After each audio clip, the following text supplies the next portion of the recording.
అందరికీ good afternoon. అందరికైతే కుక్కల పండుగ శుభాకాంక్షలు. ఏంటి కుక్కల పండుగ రేపు కదా అనుకుంటున్నారా? కానీ మాకైతే ఈరోజేనండి. ఎందుకంటే మా అమ్మమ్మ చనిపోయింది కదా, సో ఇంకా 1 year వరకు ఫెస్టివల్స్ ఉండవు కదా.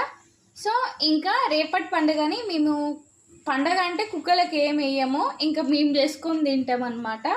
కుడుములు చాలా బాగుంటాయి కదా, సంవత్సరానికి ఒక్కసారే చేస్తాం, మళ్ళీ మధ్యలో అయితే చేయం కదా అనేసి అయితే ఇంకా ఈరోజు చేస్తున్నాను.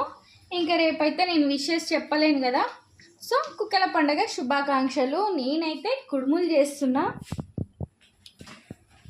వెయిట్ చూపియాలా? అయ్యయ్యో, కుడుములు అయితే ఉడుకుతున్నాయి, కుడుములు అయితే చేసేస్తున్నా. Bye bye. మీరు రేపు చేసుకుంటారు, నేను మీ అందరికంటే ఫస్ట్ తినేస్తున్నా.